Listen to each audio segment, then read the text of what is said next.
V74 अध्याय 731 spirit qi professional को B rank में पदोन्नत करना।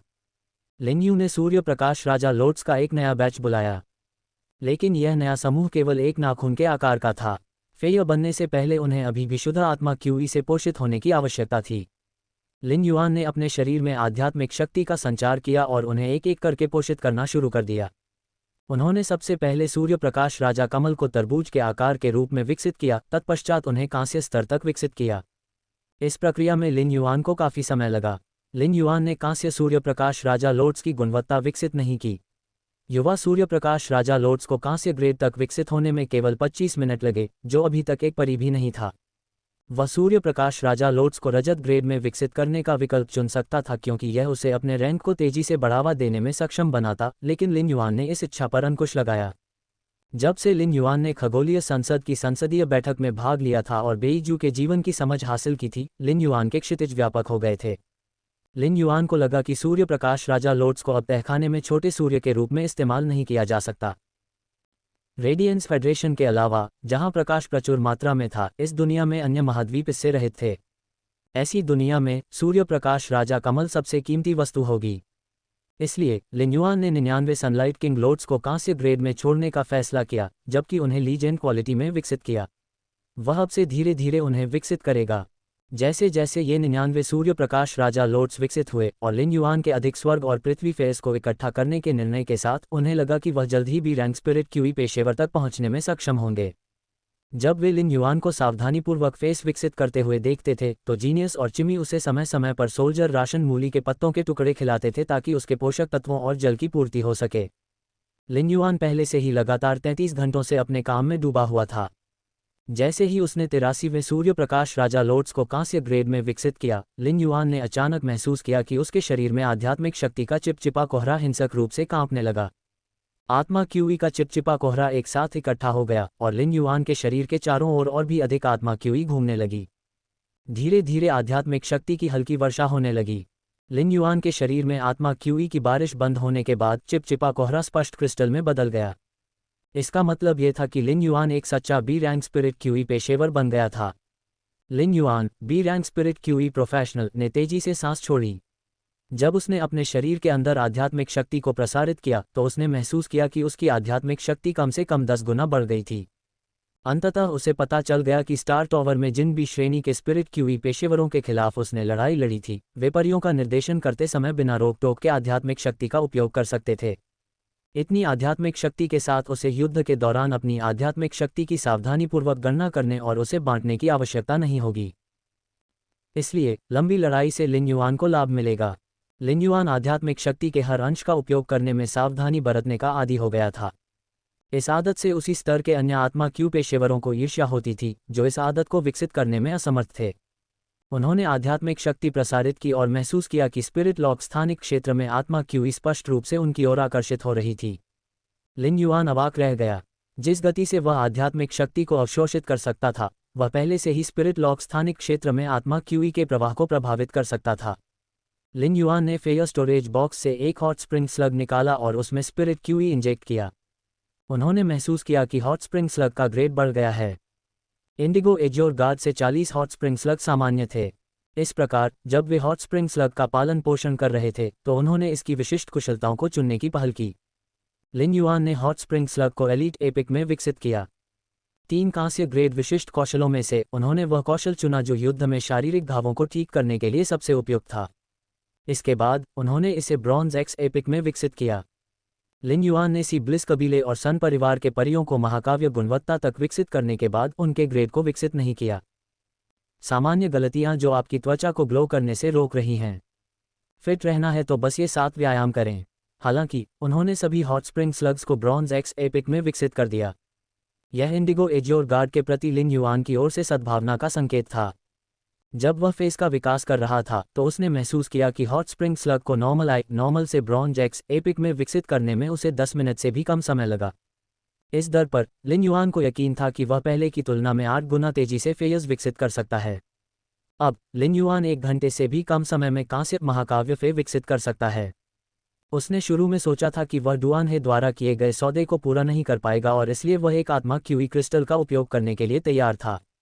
एक पुरुष होने के नाते उसे एक सौदे को पूरा करना था। लेकिन अब ऐसा लग रहा था कि उसे आत्मा क्यूई क्रिस्टल का उपयोग करने की आवश्यकता नहीं थी। लिन युआन को 40 हॉट स्प्रिंग स्लग विकसित करने में केवल 6 घंटे लगे। स्पिरिट लॉक स्थानिक क्षेत्र में करीब 2 रातें बिना सोए बिताने के बाद लिन युआन ने हॉट स्प्रिंग स्लग से भरा स्टोरेज बॉक्स दरवाजे के पास रख दिया। उसने डुआनहे के लिए स्टोरेज बॉक्स पर एक नोट चिपकाया और गहरी नींद में सो गया। जब वह सो रहा था, लिन युआन हल्का सा मुस्कुराया। चूंकि उसे B rank spirit Q professional के रूप में पदोन्नत किया गया था, इसलिए वह अन्य गुटों के सभी आदेशों को शीघ्रता से पूरा कर सकता था, जबकि अभी भी वह अपने जीवन के अन्य पहलुओं पर ध्यान केंद्रित करने में सक्षम था। हाल ही में वह काम में इतना व्यस्त हो गया था कि उसे ऐसा महसूस हो रहा था जैसे वह रोबोट है। लिन युआन ने खुद को अच्छी तरह से साफ किया और जब वह जागा तो उसने चिमी को अपनी चोंच से अपने बाल काटने दिए। लिन युआन को लगा कि उसके बाल बहुत लंबे हो गए हैं। वे पहले ही उसके कानों से आगे बढ़ चुके थे। हाल के वर्षों में चिमी हमेशा अपने बालों की देखभाल करने वाला व्यक्ति रहा है। इसके अलावा चिमी अपनी चोंच से बाल काटने में बहुत कुशल और प्रतिभाशाली थी। जब चिमी ने लिन युआन के बाल काटने का काम पूरा कर लिया तो लिन युआन ने आईने में अपने सफ़ेद दांत दिखाए। वह खुद को ये स्वीकार करने से नहीं रोक सका कि वह कितना सुंदर लग रहा था। जैसे ही लिन युआन सीढ़ियों से नीचे चला गया, उसने देखा कि पानी के गेंडे के चमड़े के सोफे के बगल में जेड बनावट वाली नाशपाती की लकड़ी की मेज पर कागज़ों का ढेर लगा हुआ था। कागज़ इतने ऊंचे ऊंचे रखे गए थे कि उनका ऊपरी हिस्सा लगभग छत को छू रहा था। लिन युआन के करीब जाने के बाद ही उसे वेन यू दिखाई दी।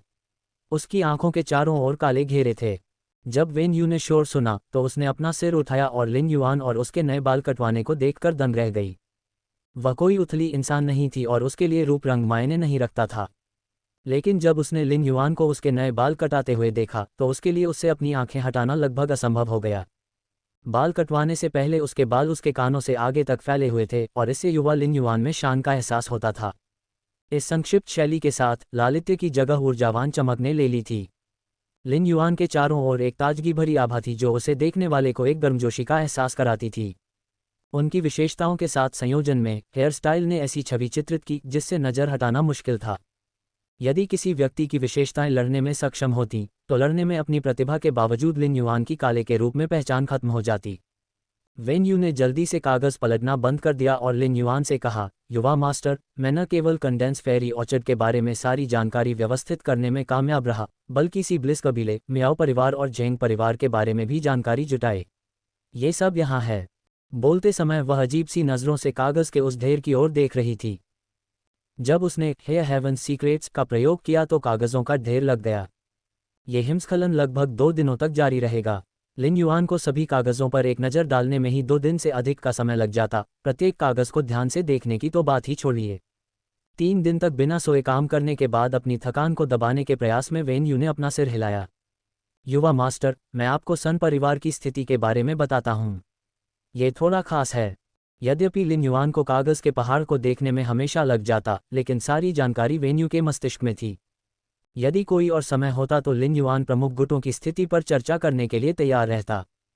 हर बार जब वे प्रमुख गुटों की स्थितियों पर चर्चा करते थे तो परिचालन प्रक्रियाओं के बारे में वेन यू द्वारा बताए गए बिंदुओं से लिन युआन को हमेशा बहुत कुछ सीखने को मिलता था।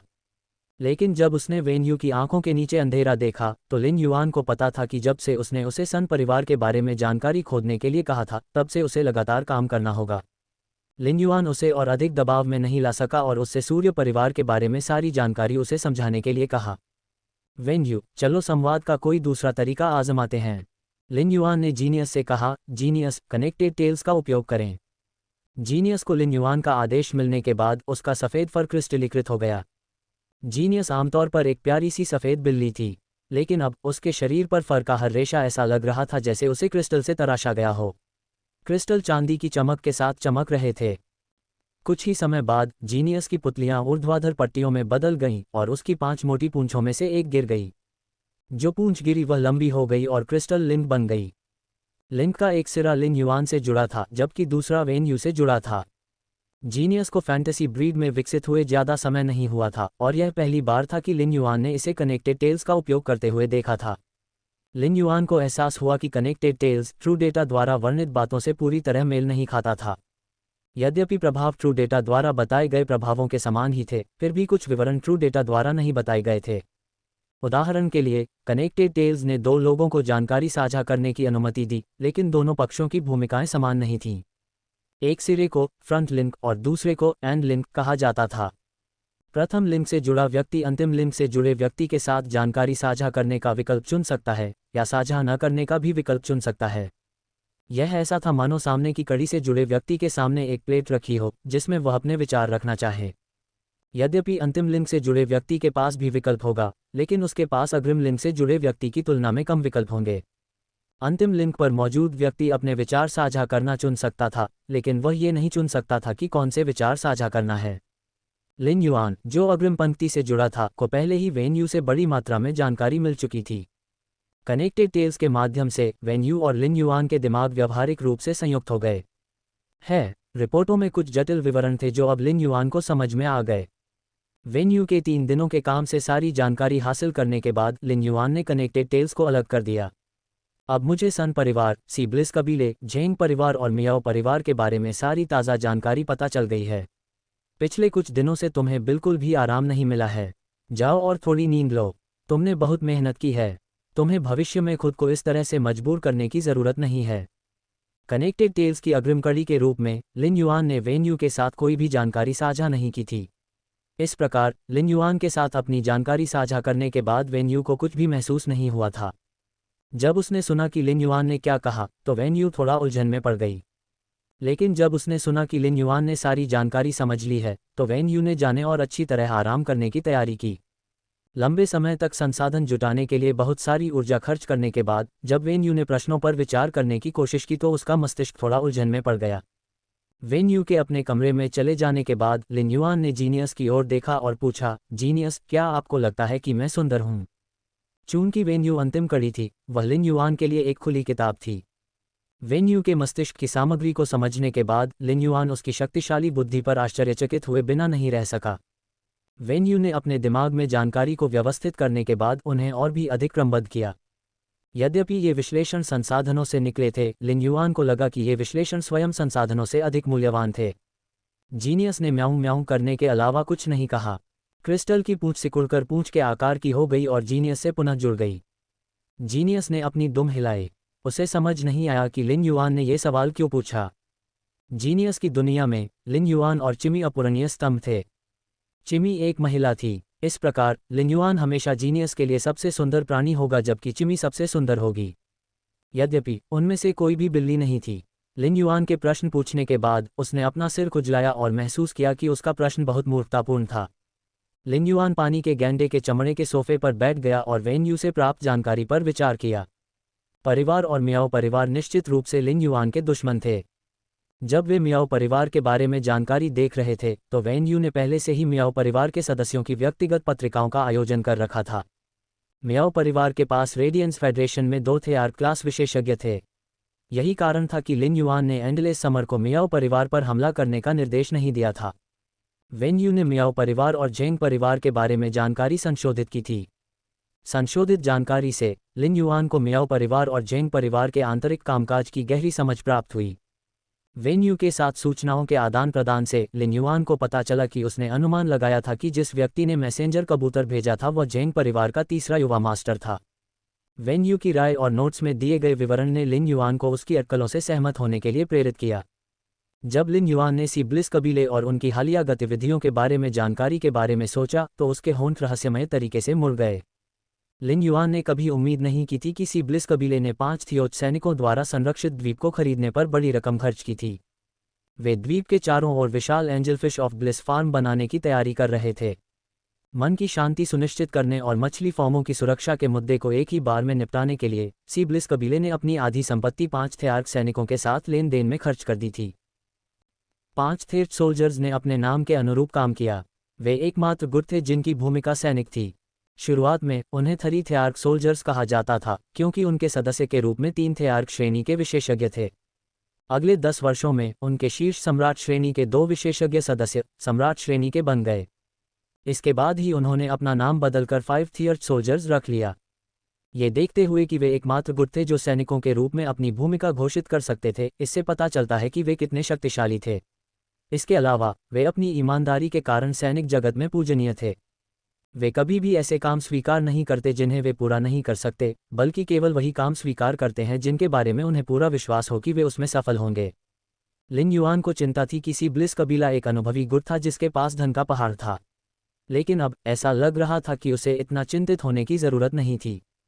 भले ही लिन युआन बाजार में सभी औरोरा पराग पर हावी हो जाए, लेकिन इससे ये गारंटी नहीं होगी कि बाजार में शून्य औरोरा पराग बेचा जाएगा। इससे औरोरा पराग की कीमत आसमान छू जाएगी। वह बाजार में औरोरा पराग की आपूर्ति को भी कम कर देगा और सी ब्लिस कबीले के लिए व्यापार करना बहुत मुश्किल बना देगा। पैसा पहाड़ों को हिला सकता है। अगर सी ब्लिस कबीले के पास बहुत सारा धन है तो यह उन्हें कुछ समय तक बचाए रखने में मदद करेगा। हालांकि सी ब्लिस कबीले ने अब बड़े पैमाने पर अपतटीय खेत का निर्माण किया था, जिससे स्वाभाविक रूप से उनके वित्त में कमी आई। ये लिन युआन के लिए बहुत मददगार था। लिन युआन को वेन यू की जानकारी से पता चल गया था कि सी ब्लिस कबीले ने अपने सारे अंडे उसकी टोकरी में रख दिए थे। उन्होंने वास्तव में कनेक्टेड बीस्ट पार्क के साथ अपना अनुबंध स्पिरिट गार्ड्स के पास ले जाया था ताकि कनेक्टेड बीस्ट पार्क को सी ब्लिस कबीले के नुकसान की भरपाई करने के लिए मजबूर किया जा सके। कोई भी ये बता सकता था कि सी ब्लिस कबीले ने अन्य सभी समुद्री परियों का पालन पोषण करना बंद कर दिया था तथा ब्लिस की एंजलफिश के पालन पोषण पर ध्यान केंद्रित किया था। ये सच था कि कनेक्टेड बीस्ट पार्क सी ब्लिस कबीले पर दबाव बना रहा था, लेकिन कनेक्टेड बीस्ट पार्क के लिए सी ब्लिस कबीले के सभी व्यवसायों को रोकना पर्याप्त नहीं था। फिर भी सी ब्लिस कबीले ने तुरंत जवाब दिया और कनेक्टेड बीस्ट पार्क को लूटने की कोशिश की। स्पिरिट गार्ड्स द्वारा सी ब्लिस कबीले का समर्थन करने के कारण कनेक्टेड बीस्ट पार्क को केवल नुकसान ही उठाना पड़ा। सी ब्लिस कबीले का रास्ता बहुत ही आसान लग रहा था, लेकिन क्या सी ब्लिस कबीला कनेक्टेड बीस्ट पार्क के बदले से नहीं डरता था? लिन युआन समझ सकता था कि क्यों सी ब्लिस कबीला द्वीप की रक्षा के लिए 5 थेआर्क सैनिकों को काम पर रखने पर बड़ी रकम खर्च करेगा। ऐसा प्रतीत होता है कि सी ब्लिस कबीला कनेक्टेड बीस्ट पार्क के प्रतिशोध से स्वयं को बचाने के लिए 5 थेआर्क सैनिकों का उपयोग करना चाहता था। लेकिन क्या सी ब्लिस कबीले के लिए अपनी सारी उम्मीदें लिन युआन पर टिकाना उचित था? लिन युआन स्काई सिटी का प्रबंधन भी कर रहा था। अगर स्काई सिटी को किसी मुश्किल स्थिति में डाल दिया जाता तो वह भविष्य की ओर बढ़ने के प्रयास में एक जोखिम भरे रास्ते पर अपना सब कुछ दांव पर लगा सकता था। लेकिन सी ब्लिस कबीला अब एक अपरिचित गुट पर अपना भविष्य दांव पर लगा रहा था। लिन युआन को यह कदम पागलपनपूर्ण लगा। ये बिल्कुल पागलपन था। हालांकि सी ब्लिस कबीले की सारी उम्मीदें उस पर टिकी थीं, फिर भी उन्होंने उसका फायदा उठाने की कोशिश की थी। ये किस प्रकार की हेराफेरी थी? उन्होंने महसूस किया कि यदि सी ब्लिस कबीला ध्वस्त हो गया तो वह केवल आधा श्रेय ही ले सकेंगे। लिन युआन का मानना था कि श्रेय का बाकी आधा हिस्सा सी ब्लिस कबीले के लिए छोड़ दिया जाना चाहिए। लिन युआन ने नहीं सोचा था कि मियाओ परिवार, जेंग परिवार और सी ब्लिस कबीले के बारे में जानकारी महत्वपूर्ण थी। हालांकि कंडेंस फेरी ऑर्चर्ड के बारे में जानकारी बहुत महत्वपूर्ण थी। लिन युआन ने यह उम्मीद नहीं की थी कि एक शीर्ष गुट जो बाजार में 60 से अधिक पौधे प्रकार के परियों की आपूर्ति करता था और दर्जनों पौधे प्रकार के आध्यात्मिक अवयवों पर बाजार पर हावी था, उसके केवल 3 मुख्य सदस्य ही बचे थे। इसके अतिरिक्त एक बुजुर्ग और 2 युवा घायल भी थे।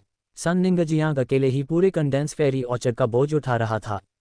कई प्रमुख गुट कंडेंस फेरी ऑर्चर्ड को अपने अधीन करना चाहते थे या कम से कम उनमें से एक बड़ा हिस्सा छीनना चाहते थे। जब लिन युआन को कंडेंस फेरी ऑर्चर्ड की परिस्थितियों का पता चला तो उसे एहसास हुआ कि मियाओ परिवार कंडेंस फेरी ऑर्चर्ड को क्यों निगलना चाहता था। यहाँ तक कि लिन युआन को भी कंडेंस फेरी ऑर्चर्ड के धन की चाहत महसूस हुई। चूंकि कंडेंस फेरी ऑर्चर्ड दर्जनों आध्यात्मिक सामग्रियों के बाजार पर अपना प्रभुत्व जमा सकता था, इसलिए उनके पास कीमतें बढ़ाने का अधिकार था। हालांकि कंडेंस फेरी ऑर्चर्ड के संकट में पड़ने के बाद उन्होंने आध्यात्मिक सामग्रियों की कीमतें बढ़ाने का निर्णय नहीं लिया। इस कार्रवाई से लिन युआन बता सकता था कि कंडेंस फेरी ऑर्चर्ड सम्माननीय था। यदि उन्होंने कीमतें बढ़ा दी और बाजारों में अव्यवस्था फैला दी तो इन आध्यात्मिक तत्वों पर निर्भर प्रत्येक व्यवसाय ध्वस्त हो जाएगा। इन व्यवसायों के ध्वस्त होने से असंख्य लोग प्रभावित होंगे। लिन युआन की सी ब्लिस कबीले को निशाना बनाने और उसका दम घोंटने की योजना पूरी तरह से औरोरा पराग के बाजार पर प्रभुत्व पर निर्भर थी। ये स्पष्ट था कि कंडेंस फेरी ऑर्चर्ड में कितनी आध्यात्मिक सामग्रियां थीं। कंडेंस फेरी ऑर्चर्ड के बारे में जानकारी समझने के बाद लिन युआन को एहसास हुआ कि औरोरा पराग के बाजार पर हावी होने की उनकी योजना व्यवहार्य नहीं थी। कंडेंस फेरी ऑर्चर्ड भले ही औरोरा पराग के बाजार पर हावी नहीं हो पाया, लेकिन उनके पास औरोरा मॉर्निंग ग्लोरीज के खेत थे। इससे उन्हें औरोरा पराग की आपूर्ति का कम से कम 20% हिस्सा प्राप्त करने में सहायता मिली। इसलिए यदि लिन युआन औरोरा पराग के बाजार पर हावी होना चाहता था तो वह कंडेंस फेरी ऑर्चर्ड को बाहर नहीं कर सकता था। आखिरकार लिन युआन औरोरा पराग का उत्पादक नहीं था। बाजार पर अपना दबदबा बनाने का उसका तरीका बस इतना था कि वह हर 2 साल में औरोरा पराग के परिपक्व होने पर जितना हो सके उतना खरीद लेता था।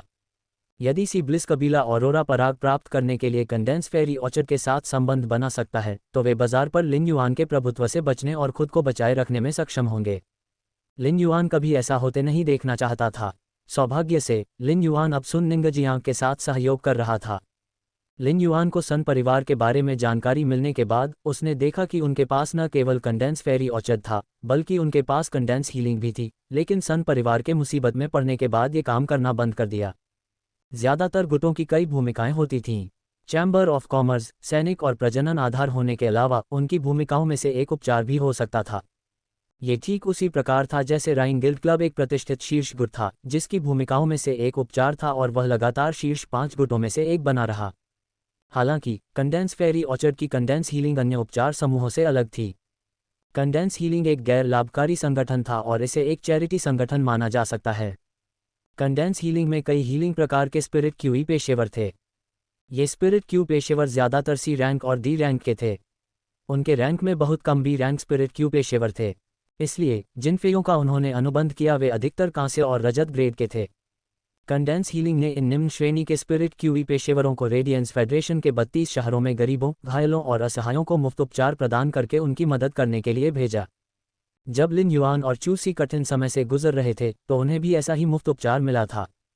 हालांकि लिन युआन को यह नहीं पता था कि जिन लोगों ने उसकी मदद की थी वे कंडेंस ट्रीटमेंट से आए थे या नहीं, लेकिन वह निश्चित रूप से उनका गहरा सम्मान करता था।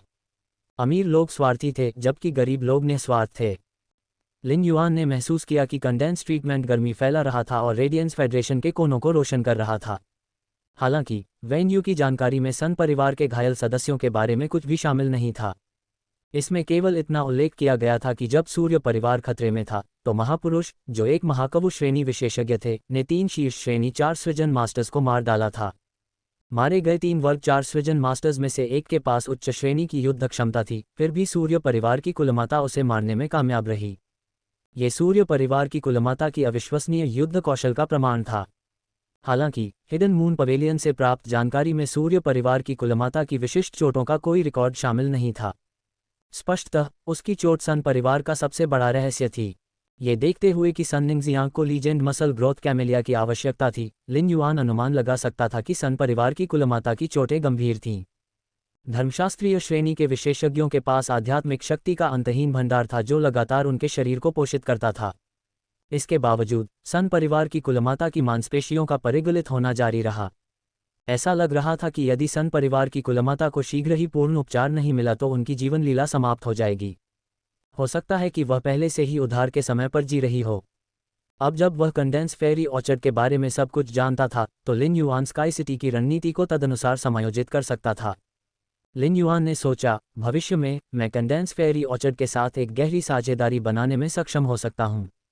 यदि लिन युआन को कंडेंस हीलिंग के बारे में पता नहीं था तो वह ऐसी स्थिति में उनमें से एक को काटने की कोशिश भी कर सकता था।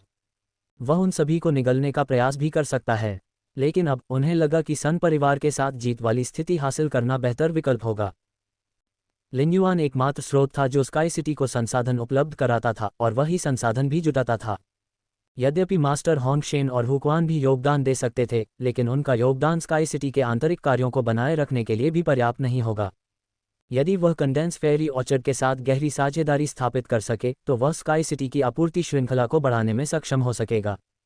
स्काई सिटी ऊपरी प्रबंधन हो सकता है जो उच्च श्रेणी के परियों को उत्पन्न करता है, जबकि कंडेंस फेरी ऑर्चर्ड निचला प्रबंधन होगा जो प्रजनन आधार को संभालता है जो परियों को पोषित करता है। उनके सहयोग से स्काई सिटी के कर्मचारियों को निचले प्रबंधन के कर्मचारियों के साथ जुड़ने में मदद मिलेगी, जिससे एक पूर्ण औद्योगिक चक्र का निर्माण होगा। लिन युआन दिव्य लकड़ी संघ जा रहा था, जहां पौधे प्रकार के फेय प्रचुर मात्रा में थे। उस समय सन परिवार का प्रजनन आधार बहुत उपयोगी हो जाएगा।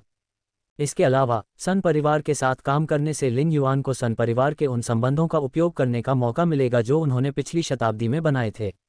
वह आध्यात्मिक तत्वों को और भी तेजी से पा सकेगा जिनकी उसे जरूरत थी, जिसमें लॉ क्रिस्टल और लॉ सोर्स क्रिस्टल शामिल हैं। इससे पवित्र तलवार चलाने वाली रानी को अपने सितारों को तेजी से बढ़ाने में मदद मिलेगी।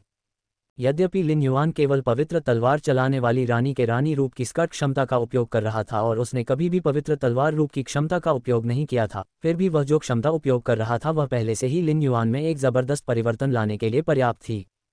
इसने लिन युआन को कानूनी शक्ति उत्पन्न करने की अनुमति दी जब तक उसके पास कानूनी क्रिस्टल या कानूनी स्रोत क्रिस्टल थे। यदि पवित्र तलवार चलाने वाली रानी 3 सितारों तक बढ़ सकती है और इसकी बढ़ती अवस्था बन सकती है, तो इसकी रानी रूप और पवित्र तलवार रूप प्रत्येक को एक क्षमता प्राप्त होगी।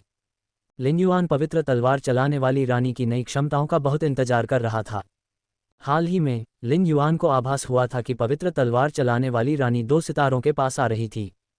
लिन युआन, जो अब तरोताजा महसूस कर रहा था, को एहसास हुआ कि वह हाल ही में काम में इतना व्यस्त था कि वह कुछ समय से चंद्र महारानी से मिलने नहीं गया था। अपने सारे काम करने के बाद लिन युआन के पास भी कई सवाल थे जो वह चंद्र महारानी से पूछना चाहता था। इसलिए वह तुरंत दीप्तिमान चंद्र महल के आंतरिक महल में चला गया। लिन युआन को एहसास हुआ कि चंद्र महारानी आंतरिक महल में अकेली नहीं थी। वहां एक लंबा, गोलमटोल लेकिन हंसमुख दिखने वाला बुजुर्ग व्यक्ति भी था। बुजुर्ग व्यक्ति चिल्लाया, चंद्र महारानी, बेहतर होगा कि आप स्पिरिट सेवरी पिग का आखिरी टुकड़ा न छीनें। तो क्या हुआ अगर आपके शिष्य ने इसे खाना पसंद किया? मैं बड़ी कोशिश के बाद ही इसे अपने पहले शिष्य से छीन पाया। जब बुजुर्ग व्यक्ति बोल रहा था तो उसके चेहरे पर चिंता की झलक दिख रही थी। उसके पहले शिष्य ने वापस आने के बाद पागलों की तरह व्यवहार किया था। उसने लाल ब्रेज्ड मीट का स्वाद बेहतर बनाने के लिए कई स्पिरिट सेवरी पिग्स का इस्तेमाल किया था। लाल ब्रेज्ड मांस पहले से ही पत्थर के बर्तन बंस जितना स्वादिष्ट नहीं था। वहां कुछ गंभीर गड़बड़ थी। चंद्र महारानी ने देखा कि लिन युआन आया है और उसे अपने पास बुलाया। उसने शेफ सुप्रीम को घूरते हुए कहा, आप अपने शिष्य की तुलना मेरे शिष्य से कैसे कर सकते हैं? लेकिन मुझे ये स्वीकार करना होगा कि आपके तीनों शिष्य काफी हद तक पुत्रवत हैं। शेफ सुप्रीम का चेहरा लाल हो गया जब उन्हें पता चला कि चंद्र महारानी व्यंग्य कर रही थीं। उसका तीसरा शिष्य अपनी शक्ति बढ़ाने के लिए प्रतिदिन युद्ध करने निकलता था, लेकिन उन्होंने हमेशा खुद को सीमा तक धकेला और यह आत्महत्या करने से अलग नहीं था। शेफ सुप्रीम ने कभी भी उसकी चिंता करना बंद नहीं किया। उनके दूसरे शिष्य ने स्पिरिट फूड पवेलियन की स्थापना की थी और वह अपना नाम बना रहा था, जिससे हर कोई जान गया कि वह इसका संस्थापक है। उन्होंने अपनी प्रतिष्ठा का उपयोग अपनी संपत्ति को लगातार बढ़ाने के लिए किया। उसका पहला शिष्य भी इससे बेहतर नहीं था, क्योंकि उसने शेफ सुप्रीम की प्यारी बेटी को भी चुरा लिया था। इसके अलावा वह एक बड़ा दिलवाला व्यक्ति भी था। शेफ सुप्रीम की प्यारी बेटी कभी भी उसके पक्ष में नहीं थी। उसने अपने पहले शिष्य के साथ भाग जाने का फैसला किया था। यदि शेफ सुप्रीम ने समझौते के तौर पर एक कदम पीछे नहीं लिया होता तो वह अपनी बेटी को भी नहीं देख पाते। ये जीवन बहुत संघर्षपूर्ण था। ये तब बेहतर था जब चंद्र महारानी के पास अभी भी कोई शिष्य नहीं था। अब जबकि उसके पास एक शिष्य था और वह उससे बेहद खुश थी, शेफ सुप्रीम और भी अधिक क्रोधित था। शेफ सुप्रीम ने अपना सिर उठाकर लिन युआन की ओर देखा ताकि वह देख सके कि किस तरह के व्यक्ति को चंद्र महारानी ने अपने शिष्य के रूप में चुना है। जब शेफ सुप्रीम ने लिन युआन को देखा तो उन्हें लगा कि लिन युआन ने खुद को बहुत अच्छी तरह से संभाला है। लेकिन जब लिन युआन ने शेफ सुप्रीम को देखा तो वह तुरंत चकित हो गया। वह लगभग चिल्ला पड़ा, आंटी झांग। हालांकि वह शब्दों को वापस बोलने में सफल रहे। उपहार। लिन युआन ने उस बुजुर्ग व्यक्ति को एक सीधी निगाह से देखा। जितनी देर तक वह देखता रहा उतना ही उसे लगा कि यह बुजुर्ग व्यक्ति आंटी झांग का पुरुष संस्करण था। बल्कि यह आंटी झांग का पुरुष संस्करण था जिसकी उम्र कुछ वर्ष अधिक थी। हालांकि आंटी झांग का शरीर इस बुजुर्ग व्यक्ति से अलग था, लेकिन उनके चेहरे की बनावट एक दूसरे से मिलती जुलती थी। रेडियंस फेडरेशन में बहुत से लोग थे और दो लोगों का एक जैसा दिखना कोई अजीब बात नहीं थी। अगर यह समानता जानबूझकर या बनावटी दिखावा नहीं थी तो वे दोनों संबंधित हो सकते थे। जब लिन युआन रेडियंट मून पैलेस में पहुंचा ही था तो उसने सुना कि बुजुर्ग व्यक्ति ने क्या कहा। उसने अपने गुरु को पहले भी स्पिरिट सेवरी पिग का जिक्र करते सुना था और उसने भी इसका स्वाद चखा था। दरअसल उसे इसका स्वाद बहुत पसंद आया। चंद्र महारानी और बुजुर्ग व्यक्ति के बीच आदान प्रदान किए गए शब्दों से लिन युआन बता सकता था कि बुजुर्ग व्यक्ति कौन था। वह रेडियंस फेडरेशन के 3 क्लास 5 क्रिएशन मास्टर्स में से एक थे, शेफ सुप्रीम। हालांकि लिन युआन को जिज्ञासा हुई, शेफ सुप्रीम और आंटी झांग के बीच क्या संबंध है? कुछ ही देर बाद लिन युआन को आंटी झांग के आतंकित खरगोश का ख्याल आया जो मरने के करीब था। ऐसा इसलिए था क्योंकि उस समय मोबियस अभी जागा था, इसलिए लिन युआन आतंकित खरगोश की जानकारी की जांच करके अपनी जिज्ञासा को संतुष्ट करने में सक्षम था। तभी उसे पता चला कि आंटी झांग की आंखों में जो कुछ भी दिखाई दे रहा था उससे कहीं ज्यादा कुछ था। लिन युआन ने आंटी झांग और शेफ सुप्रीम के बीच के रिश्ते पर ज्यादा ध्यान नहीं दिया। अंकल ली लगभग हर दूसरे सप्ताह लिन युआन को फोन करते थे। जब चूसी आसपास होती थी, लिन युआन और वह अंकल ली और आंटी झांग से कम आधे घंटे तक बात करते थे। जब चूसी आसपास नहीं होता था तो लिन युआन खुद उनसे बात करता था। लिन युआन ने फैसला किया कि अगली बार जब वह उनसे बात करेगा तो वह सीधे आंटी झांग से पूछेगा। लिन युआन के पास छिपाने के लिए कुछ भी नहीं था जब बात उन दो लोगों की आई जिन्होंने उसे बड़ा होते देखा था। जब शेफ सुप्रीम ने लिन युआन को देखा तो उन्हें शुरू में लगा कि लिन युआन ने खुद को बहुत अच्छी तरह से प्रस्तुत किया है। लेकिन जब उसने देखा कि लिन युआन शांति से उसकी ओर देख रहा है, तो शेफ सुप्रीम ने थोड़ी देर तक उसकी ओर देखा। तभी शेफ सुप्रीम को लगा कि लिन युआन बहुत महत्वपूर्ण है। आगे विचार करने पर शेफ सुप्रीम कांप उठे और रेडियंट मून पैलेस की हवा अचानक थोड़ी ठंडी लगने लगी। शेफ सुप्रीम ने जल्दी से लिन युआन से नज़रें हटा लीं और सोचने से पहले चंद्र महारानी को शर्मिंदगी भरी नज़र से देखा। जब मैं वापस जाऊंगा तो मुझे उस गद्दार को सबक सिखाना होगा। भगवान का शुक्र है कि मेरे पहले और दूसरे शिष्यों ने मुझे स्वीकार करने के बाद मूल रूप से बर्बाद कर दिया। अपने तीसरे शिष्य को स्वीकार करने के बाद मैं इतना परेशान हो गया कि मैंने फिर कभी शिष्यों को स्वीकार न करने का फैसला किया। अन्यथा अगर मैंने अपने पहले शिष्य की बात सुनी होती और इस युवक को जाना होता तो शायद मैंने उसे चंद्र महारानी से छीनने का फैसला कर लिया होता। अगर चंद्र महारानी को पता चल जाता तो मैं मुश्किल में पड़ जाती। उसके चरित्र को देखते हुए वह मेरे रसोई सुगंध महल को नष्ट कर सकती है। चंद्र महारानी ने जैसे ही लिन युआन को देखा, उनका ध्यान उसकी ओर चला गया। इसलिए उसने शेफ सुप्रीम के चेहरे पर आए बदलाव को नोटिस नहीं किया। जब उसने लिन युआन को शेफ सुप्रीम को घूरते हुए देखा तो चंद्र महारानी को याद आया कि लिन युआन को अपने शिष्य के रूप में स्वीकार करने से पहले उसने लिन युआन के बारे में वह जानकारी देखी थी जो मिस्टिक मून ने एकत्र की थी। वह तुरंत समझ गई कि क्या हो रहा है। हालांकि ये शेफ सुप्रीम का निजी मामला था और लिन युआन को सूचित करना चंद्र महारानी का काम नहीं था। चंद्र महारानी ने देखा कि लिन युआन के होंठ थोड़े सूखे हुए थे और उन्होंने मेज से जैद चायदानी उठाई। उन्होंने मेज पर रखे उत्तम चाय के प्याले में स्पिरिट चाय डाली और उसे लिन युआन को थमा दिया। एस्पाइन नीडल हेलू चाय को पीकर अपने गले को आराम दें। जैसे जैसे मौसम सर्दी से वसंत में बदलता है, मौसम विशेष रूप से शुष्क होता है। आपको खुद को नियमित रूप से हाइड्रेट करने की ज़रूरत है, चंद्र महारानी ने कहा। लिन युआन ने चंद्र महारानी से चाय का प्याला लिया और शेफ सुप्रीम से कहा, शेफ सुप्रीम, यह मेरा शिष्य है। वह मेरा एकमात्र शिष्य भी है। यद्यपि शेफ सुप्रीम के चेहरे पर कोई परिवर्तन नहीं आया, फिर भी उनका दिल तेजी से धड़क उठा। वह उसके स्वभाव और चरित्र से बेहद परिचित था। ये वही महिला थी जो रेडियंस इंपीरियल कोर्ट में बिना किसी दया के मेज तोड़ देती थी।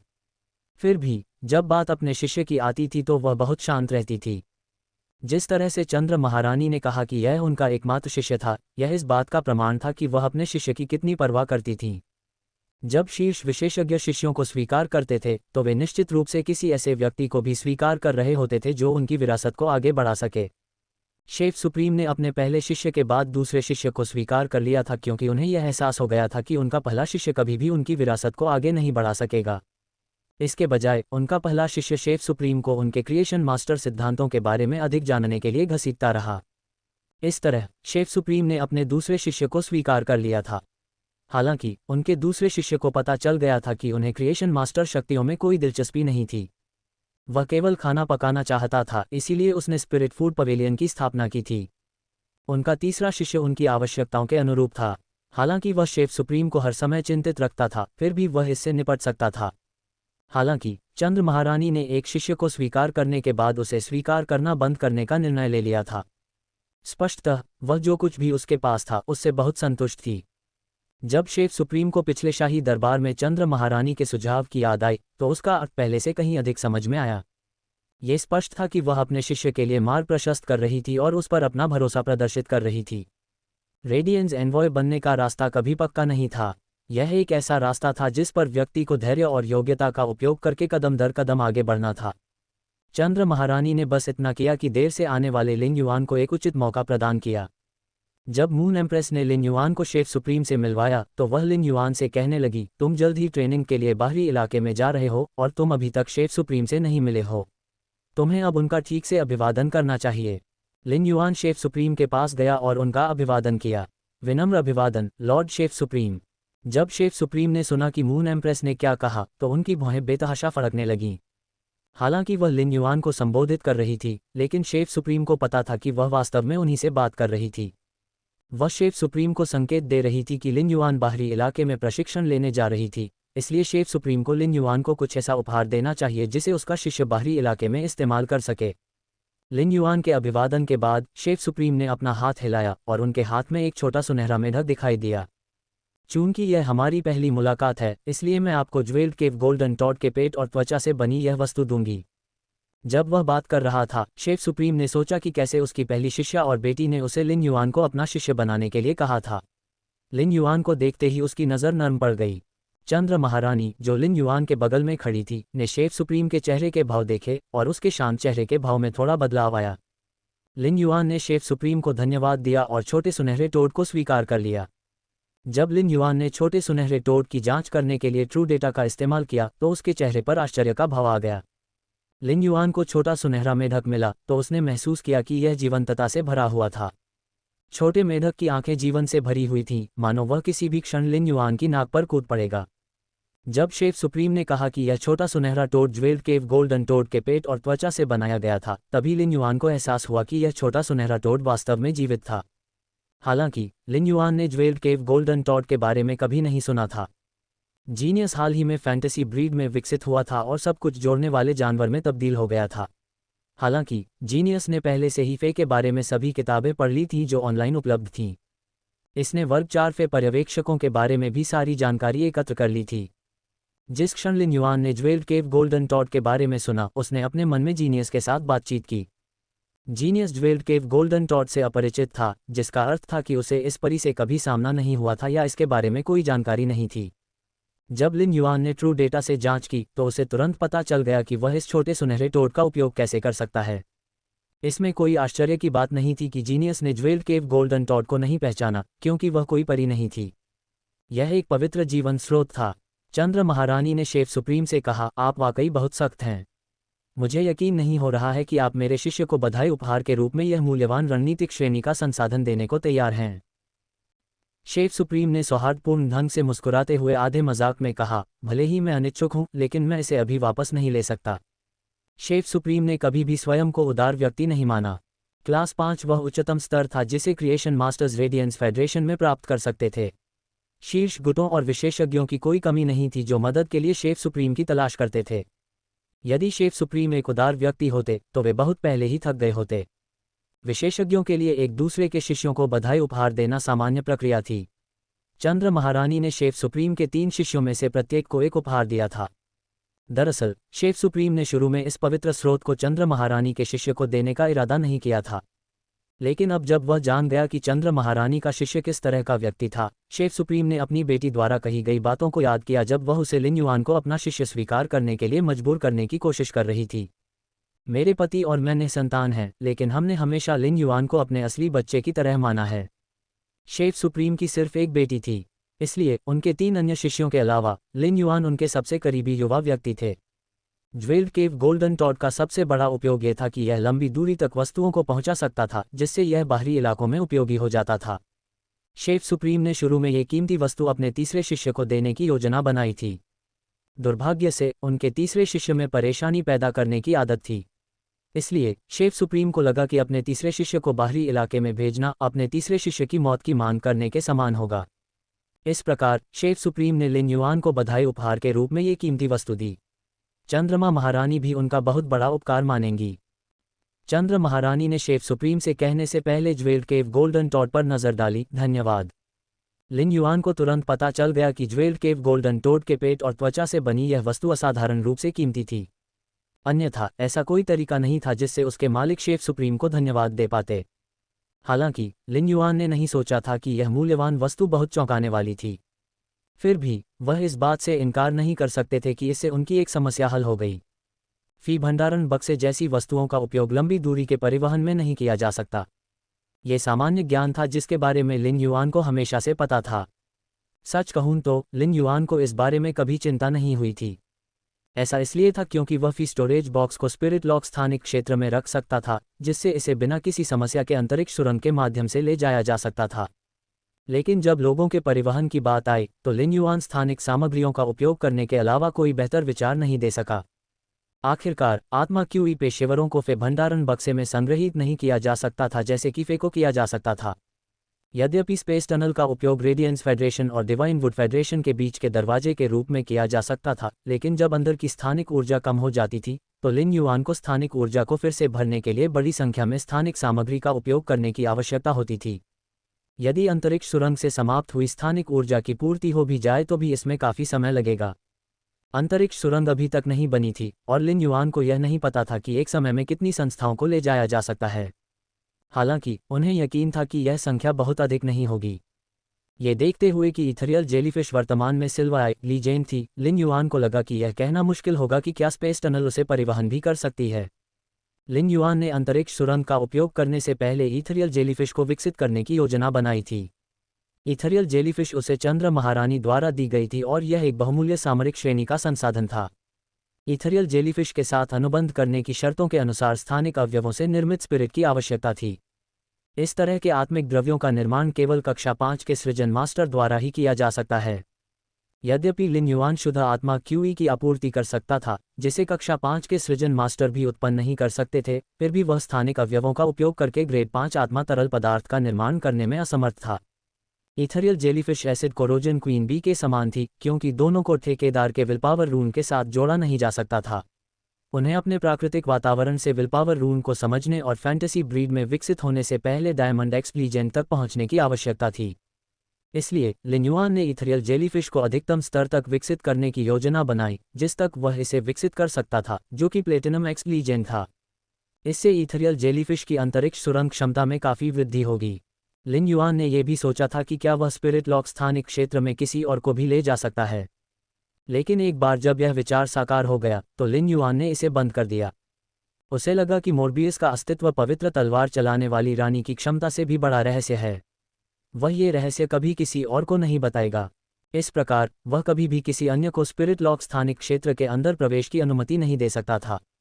उसने शुरू में स्काई सिटी के सदस्यों को स्पेस टनल के माध्यम से दिव्य लकड़ी संघ में ले जाने के लिए बड़ी संख्या में स्थानिक सामग्रियों का उपयोग करने की योजना बनाई थी। लेकिन अब जब उसके पास कीमती सुनहरा टोड था, तो वह स्पिरिट क्यूई पेशेवरों को स्पिरिट लॉक स्थानिक क्षेत्र में ले जा सकता था।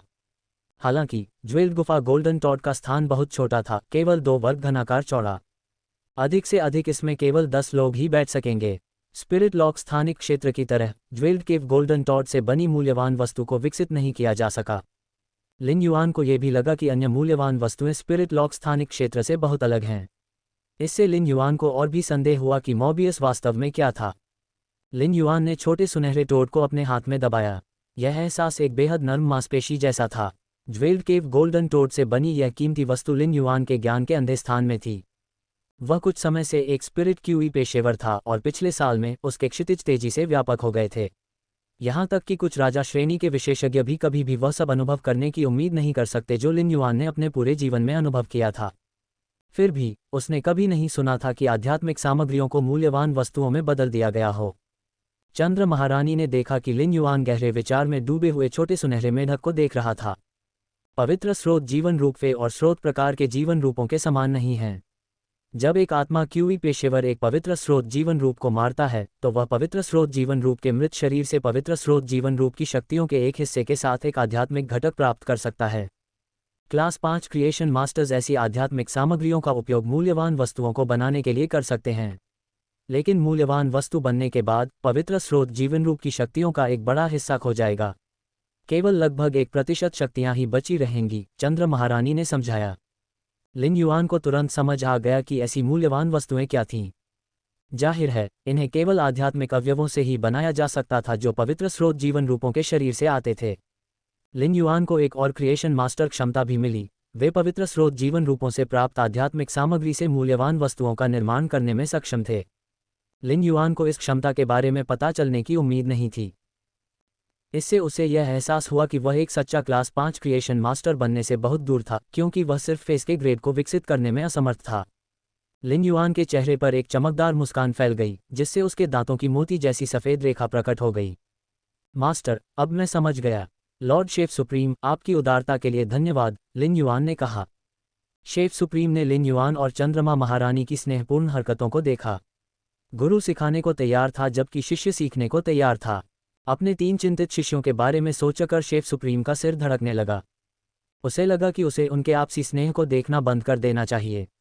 दूसरे गुरुओं और शिष्यों को अपने घनिष्ठ संबंध प्रदर्शित करते देखकर उसे और भी बुरा लगता था। चंद्र महारानी, आपने मुझे यहाँ सिर्फ इसलिए नहीं बुलाया कि मैं आपके शिष्य को देख सकूं और उसे शुभकामना उपहार दे सकूं, है न? चंद्र महारानी को पता था कि शेफ सुप्रीम जाने वाले हैं, इसलिए वह तुरंत गंभीर हो गईं। नाइट लीनिंग मून ने भी एक शिष्य को स्वीकार किया है। 10 दिनों में मिडनाइट पैलेस में गार्डये भोज का आयोजन होगा। बेहतर होगा कि आप वहां पहुंचें। शेफ सुप्रीम के चेहरे पर खुशी का भाव तुरंत बदल गया और वह खिल्ली उड़ाने लगे। नाइट लीनिंग मून द्वारा शिष्य को स्वीकार करने का मुझसे क्या लेना देना है। आयामी दरार की सक्रिय अवधि लगभग हमारे पास आ गई है। Night leaning moon spirit guards के साथ क्यों नहीं रह रही है जैसा कि उसे रहना चाहिए? वह मिडनाइट पैलेस में वापस क्यों चली गई? मून एम्प्रेस ने शेफ सुप्रीम को परेशान नज़र से देखा। वह जानती थी कि शेफ सुप्रीम और नाइट लीनिंग मून कभी एक दूसरे से सहमत नहीं थे। यह एक निरंतर पहेली थी। वह शेफ सुप्रीम को गार्डिये बैंक्वेट के बारे में बताने से भी खुश नहीं थी, लेकिन यह एक अत्यंत महत्वपूर्ण कार्यक्रम था जिसमें शेफ सुप्रीम को शामिल होना जरूरी था। टॉवर कैनन फिर से सक्रिय है। गार्डिये बैंक्वेट के आयोजन के पीछे का उद्देश्य टॉवर कैनन से निपटने के लिए एक योजना बनाना है। जिक्सी 7th पेज वॉर के एक चैंटर को बंदी बनाकर बाहरी इलाके से लौटा था। चैंटर की यादों से उसे पता चला कि टॉवर कैनन ने गुप्त रूप से 100 साल की योजना बनाई थी, लेकिन वह योजना के बारे में कोई विवरण नहीं खोज सका। उसे बस इतना पता था कि योजना का नाम द स्लीपर रिवाइवल है। हालांकि विवरण अज्ञात हैं, लेकिन ये पता चला है कि योजना के 3 चरण हैं: बीज, अंकुर और फूल। ऐसा प्रतीत होता है कि वे पहले से ही अंकुर चरण में हैं। शेफ सुप्रीम ने भौहें सिकोड़ते हुए धीमी आवाज में कहा, मैं 10 दिनों में मिडनाइट पैलेस में रहूंगा। जैसे ही उनके होठों से आखिरी शब्द निकला, chef supreme radiant moon palace के आंतरिक महल से गायब हो गए। चंद्र महारानी ने शेफ सुप्रीम से बात करने के लिए लिन युआन से मुंह नहीं मोड़ा। इस प्रकार लिन युआन को भी टॉवर कैनन योजना के बारे में पता चल गया। लिन युआन टॉवर कैनन से गहराई से जुड़ा हुआ था। सुजरेन मिथ, 2 नाइट कैलामिटी क्रो और हंटिंग एश जो विकसित आयामी दरार में दिखाई दिए थे, वे 7th पेज वॉर के अधीनस्थ थे। 7वां पेज वार 8 पेजों में से एक था। जब लिन युआन ने सुना कि चंद्र महारानी ने योजना के बारे में क्या कहा तो उसके अंदर तत्परता की भावना जागृत हुई। वर्तमान में लिन युआन चंद्र महारानी की मदद नहीं कर सकता, लेकिन उसे अभी भी तैयारी शुरू कर देनी चाहिए। चूंकि टॉवर कैनन की द स्लीपर्स रिवाइवल 100 साल की योजना थी, इसलिए स्प्राउट और ब्लूम चरणों के बीच कम से कम कुछ दशक का अंतराल होगा। लेकिन उनमें से कोई भी नहीं जानता था कि अंकुरण चरण कब तक आगे बढ़ रहा था। फिर भी लिन युआन का मानना था कि वह निश्चित रूप से 3 साल में चंद्र महारानी की मदद करने के लिए पर्याप्त मजबूत हो जाएगा। चंद्र महारानी की भी अपनी योजना थी। उदाहरण के लिए, जब वह टॉवर कैनन के बारे में बात कर रही थी तो उसने जानबूझकर लिन युआन को नहीं भेजा था, क्योंकि वह रेडियंस 100 सीक्वेंस का सदस्य बनना चाहता था और रेडियंस दूत बनने का प्रयास कर रहा। इस प्रकार यह बेहतर था कि लिन युआन ने जितनी जल्दी हो सके इन चीज़ों को सीख लिया। चंद्र महारानी ने लिन युआन को देखा और एक बोतल निकाली जिसके अंदर चांदी जैसा चिपचिपा तरल पदार्थ था। बोतल में तरल पदार्थ स्थानिक तरंगें उत्पन्न करने लगा। स्थानिक लहरें एक दूसरे के बहुत करीब थीं और ऐसा लग रहा था जैसे आकाश में सैकड़ों स्थानिक फूल खिल गए हों। चंद्र महारानी ने बोतल में रखे तरल पदार्थ को हिलाया, जिसका उद्देश्य तरल पदार्थ की स्थानिक जीवंतता को उत्तेजित करना था। एक पल में सैकड़ों स्थानिक फूल पंखुड़ियों की एक अजीब वर्षा में बदल गए। मिस्टिक मून ने इथेरियल जेलीफिश के संपर्क के लिए स्टार्लिंग लाइन्स कॉन्टिनेंट में स्थान ढूंढ लिया है। आप किसी भी समय दिव्य वुड फेडरेशन के लिए स्पेस टनल खोलने का विकल्प चुन सकते हैं। मैंने इस स्पिरिट फ्लूइड को उस अंडे के खोल से बनाया है जिससे इथेरियल जेलीफिश निकली थी। ये इथेरियल जेलीफिश को डायमंड एक्स लीजेंड में विकसित करने में सक्षम होगा, मून एम्प्रेस ने कहा। फिर उसने एक और जेड कटोरा निकाला जिसमें एक बहुत छोटा पीला पौधा लगा हुआ था। हालांकि कुपोषित पीले पौधे के ऊपर एक बड़ा सफ़ेद फूल खिल रहा था। बाहरी पंखुड़ियां खुलने लगी थीं। पंखुड़ी के भीतरी भाग पर असंख्य छोटे छोटे पीले धब्बे सितारों जैसे लग रहे थे। चंद्र महारानी ने लिन युआन को आत्मा द्रव और पौधा दोनों सौंपे और कहा, ये स्टारलाइट इंटेलिजेंट डार्क क्लाउड्स है। यदि आप क्रिस्टलीकृत पराग खाते हैं तो आप ग्रेड रोल करने में सक्षम होंगे। यह आपको इथेरियल जेलीफिश को शिखर डायमंड तक विकसित करने की अनुमति देगा, जो इसे जल्दी से एक इच्छाशक्ति रून को समझने में सक्षम करेगा। इससे इथेरियल जेलीफिश के फैंटेसी नस्ल में विकसित होने की संभावना बढ़ जाएगी। लिन युआन को एहसास हुआ कि चंद्र महारानी ने इस तथ्य को समझ लिया है कि वह भी रैंक स्पिरिट क्यूई पेशेवर बन गया है। लिन युआन ने चंद्र महारानी को अस्वीकार नहीं किया और जो पेशकश की थी उसे स्वीकार कर लिया। लिन युआन को अपना उपहार स्वीकार करते देख चंद्र महारानी बहुत प्रसन्न हुई। चूंकि लिन युआन दिव्य लकड़ी संघ में जाने वाला था, इसलिए चंद्र महारानी ने उसे कुछ गंभीर सलाह दी। इसके बाद उन दोनों ने रेडिएंट मून पैलेस में दोपहर का भोजन किया और लिन युआन के जाने से पहले एक प्रश्न उत्तर सत्र आयोजित किया। जब लिन युआन हवेली में वापस आया तो उसने मास्टर होंग शेन और हुक्वान को एक साथ बैठे देखा। मास्टर होंग शेन उत्साह से इशारे कर रहे थे और उनकी नाक ऐसी लग रही थी जैसे वह अपना आकार हमेशा के लिए बदलने वाली हो। युआन ने मास्टर होंग शेन को इशारा करते हुए सुना, 30 मीटर बहुत कम है, इसे 300 मीटर होना चाहिए। इसके अलावा जगह इतनी चौड़ी होनी चाहिए कि वह सुरक्षित रहे। यह इतना बड़ा और मजबूत होना चाहिए कि डायमंड फे भी बिना किसी परेशानी के वहां घूम सकें। मास्टर होंगशेन पहले से ही स्वाभाविक रूप से गंदे थे। शायद उन्होंने कई दिनों से स्नान नहीं किया था। उसकी दाढ़ी आपस में उलझी हुई थी। जब मास्टर होंगशेन बोल रहे थे तो झागदार थूक की कई बूंदें उड़कर उनकी गंदी दाढ़ी पर चिपक गईं। उसके उत्साहित हाथों ने हुक्वान की कलम पकड़ ली और तहखाने का खाका खींच दिया। जब हुक्वान ने सुना कि मास्टर होंगशेन ने क्या कहा तो उसे लगा कि उसका दिमाग फट गया है। हुक्वान के भीतर आग भड़क उठी और उसने अपनी कलम पटक दी और कहा, 30 मीटर काफ़ी है। क्या यंग मास्टर को पता है कि आप 300 मीटर नीचे खुदाई करना चाहते हैं? 30 मीटर गहरी मिट्टी पहले से ही पानी की भाप से भरी हुई है। 1 मीटर और गहरा होने पर पानी केवल दीवारों से बाहर रिसेगा। क्या आप परिप्रजनन कक्ष में भी पानी की टंकी बनाने की योजना बना रहे हैं? 300 मीटर भूमिगत तहखाना बनाना असंभव नहीं है, लेकिन इसके बाहरी हिस्से को गोल्ड ट्रिकल रॉक मेटल से मजबूत करना होगा। हो सकता है कि आप स्पिरिट क्राफ्ट्समैन न हो, लेकिन क्लास 4 क्रिएशन मास्टर के तौर पर आपको पता होना चाहिए कि गोल्ड ट्रिकल रॉक मेटल की कीमत कितनी है। अगर ट्रिकल रॉक मेटल का इस्तेमाल तहखाने को बाढ़ से बचाने के लिए नहीं किया जाता है तो किसी भी डायमंड फे को अंदर घूमने देने का कोई मतलब नहीं है। गोल्ड अर्थ टाइप फे की मौलिक क्षमताएं भी तहखाने को बनाए रखने में सक्षम नहीं होंगी। सौभाग्य से ऑक्सीजन की आपूर्ति एक आसान समाधान है। अधिकांश फे जो ऑक्सीजन का उत्पादन कर सकते हैं वे बेसमेंट में पर्याप्त ऑक्सीजन प्रदान करने में सक्षम होंगे। लेकिन प्रकाश का क्या? भले ही आप कुछ खिड़कियां लगा दें, लेकिन प्रकाश कभी भी 200 मीटर से आगे नहीं पहुंच पाएगा। मास्टर हुक्वान एक क्लास 5 स्पिरिट क्राफ्ट्समैन थे और ब्लूप्रिंट बनाना उनके काम का हिस्सा था। उन्हें इस पहलू में अपने कौशल पर गर्व भी था। हुक्वान को हमेशा से यह नापसंद था कि जब वह कोई चित्र बनाने की कोशिश करता था तो कोई बाहरी व्यक्ति उस पर इशारा करके कुछ लिख देता था। जब हुक्वान और लिन युआन जलमग्न बार ड्रैगन झील पर चर्चा कर रहे थे तो हुक्वान को लिन युआन की राय ताज़ा लगी। उन्होंने डिज़ाइन को नया जीवन भी दिया था। इसके अलावा जब हुक्वान लिन युआन के साथ जलमग्न बार ड्रैगन झील के निर्माण पर चर्चा कर रहे थे तो लिन युआन के सुझावों के साथ हमेशा बड़ी संख्या में संसाधनों का प्रावधान भी होता था। यह इतना अधिक था कि हुक्वान को संसाधनों के उपयोग की सावधानीपूर्वक गणना करने की आवश्यकता नहीं पड़ी, जिससे डिज़ाइन की सुंदरता प्रभावित हो सकती थी। इसलिए हुक्वान लिन युआन के साथ हवेली के निर्माण पर चर्चा करने के लिए तैयार था। हालांकि हुक्वान को मास्टर होंगशेन की सभी बातें अवास्तविक और अनुचित लगीं।